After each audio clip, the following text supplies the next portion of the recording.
Hey guys, Veebat here with another V-Plays, and we are hopping into the I-260. This is going to be a Soviet Tier 8 premium multi-role fighter, and this kind of falls in line with the other multi-roles where you're going to be getting this big honkin' sniper cannon accompanied by two 23mm cannons. It is jet powered, and it's going to be much like the Su-9, except it gets much higher altitude performance, and it feels a little bit better because it does have a 57mm cannon in the nose with a really good range. So we'll be able to do some pretty serious work with this, and it's like a single shot version of what we were used to with the I-215. If we can get this big old cannon to make contact, there it was. That's insane. We didn't get to see the explosion, but we definitely hit him. We are actually running the 215's pilot in here, so we have Marksman 2 on him. I head for the airfield now, get a little bit more of that altitude and airspeed back. Looks like we're making some good work.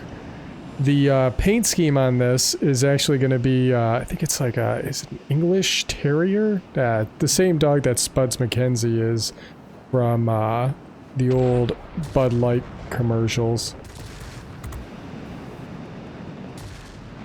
There's a good hit. Yeah, we didn't finish him off there, but we got a couple of good shots in. Oh, I was hoping to steal that shot.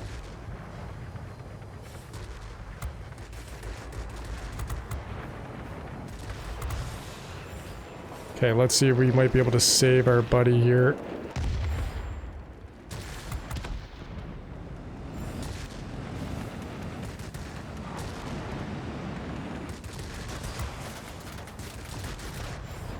Couple of good shots in. They just picked up their command center. I'm actually going to make my way over to their garrison, well, the garrison.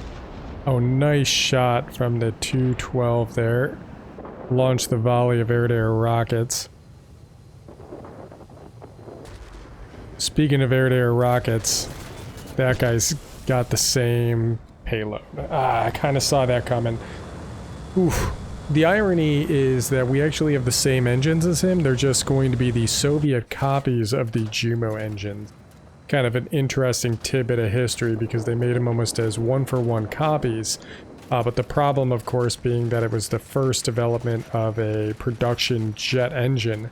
They oftentimes need to be replaced. So for the longest time, the Soviets were just using these stockpiles of the old 262 engines. But once they started to run low, they would use their copies. There, we got a good hit. Here's the 262 that got us earlier.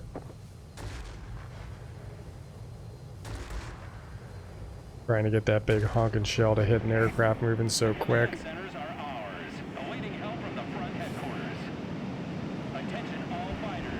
Oh, geez, not again. Got him! Oh, a little bit of revenge.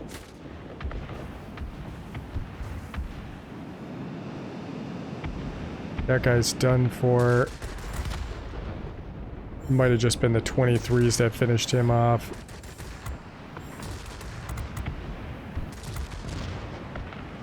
We know we're getting those big hits.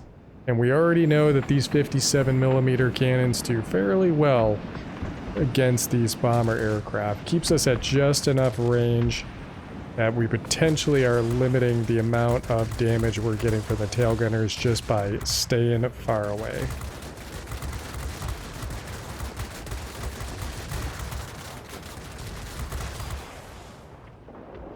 That gun cool off and picked him off. Nice. Still another bomber down here. Low health. Got him. Nice. Just adding to the kill count at this point. Yeah, I see what you're doing.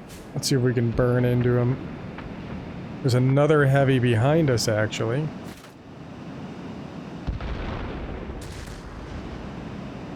Giving chase. We're actually catching up to him right now. But if he's going to take us into the vertical, it's going to be a little bit more problematic. We took his engine. Another good hit. Maybe the 20s can finish him off. There we go. I believe he pretty much burned out at the end there, but let's see what we can do over the airfield. Another bomber's inbound. We'll go for the RB-17 here.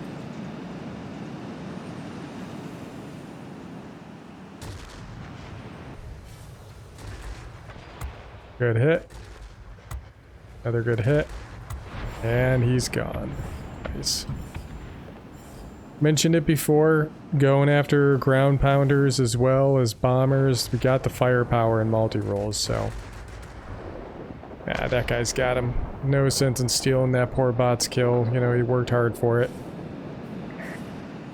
Picked up the airfield.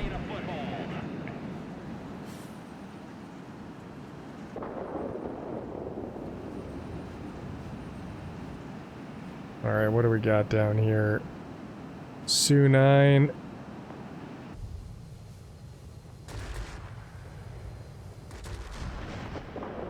Oh, yep, we're going just a little bit too fast there for that run-in. Let's find a better target.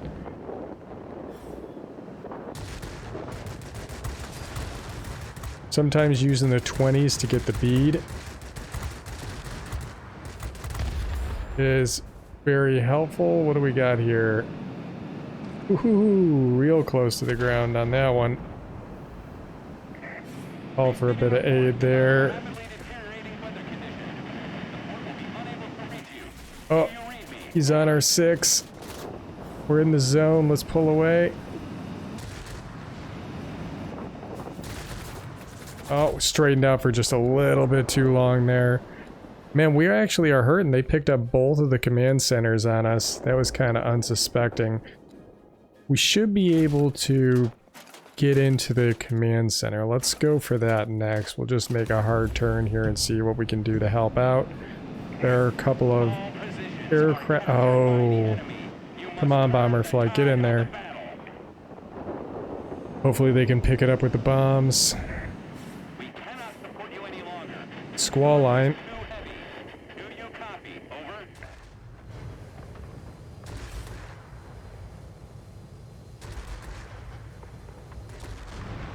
Well, we're getting a bit of a hiccup.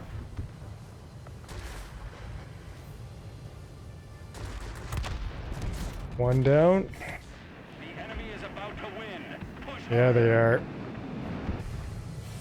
A close fight.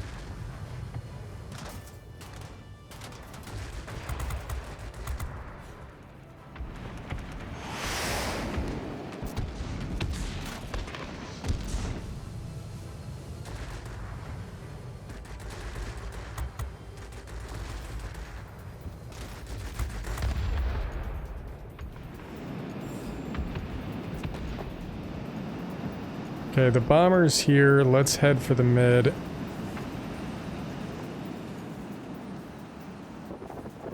Close fight. Not as close as I'd like it to be, though.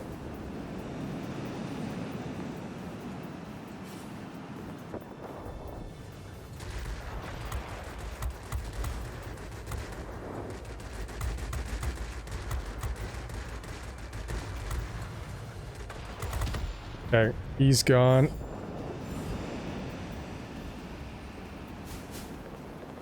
I see you. Cool. We lost the garrison. That was going to be our big chance.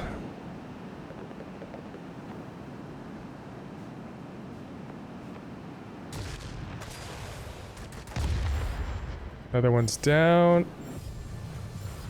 Oh, we're gonna catch a rocket burst there. Kind of saw that coming. But you know what? A solid battle altogether, and it's kind of fitting that we got 260 capture points in the I-260. Not much we could have done besides what we were doing, and it was a tough battle, so hats off to Soldat Krieg here with nearly 13,000 points and a grade 3, so great battle on his part. We didn't quite do as well as I would have liked, but I'm sure if we look at the end game results, you'll see that as a premium aircraft, we still were able to rake in a decent amount of credits, even on a loss.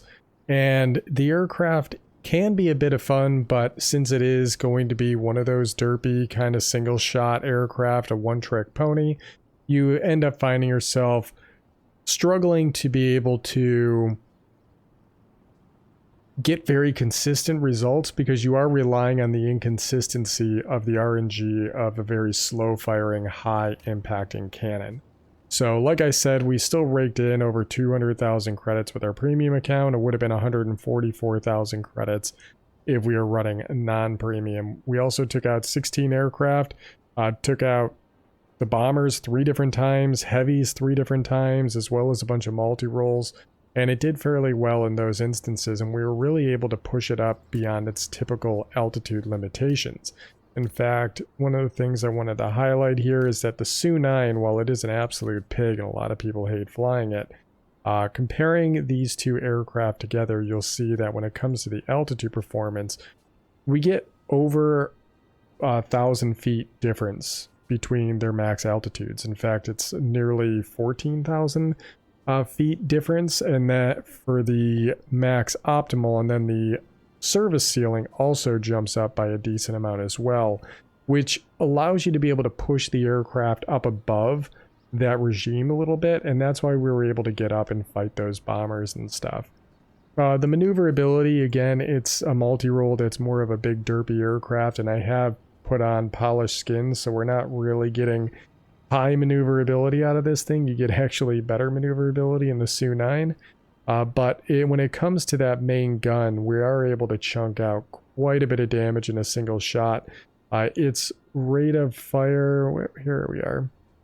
Rate of fire is going to be 30 rounds a minute. So unlike the I-215, which was 60 rounds a minute, so it's a shot every second, this is going to be a shot every 2 seconds, but has a potential damage of 180 damage per second.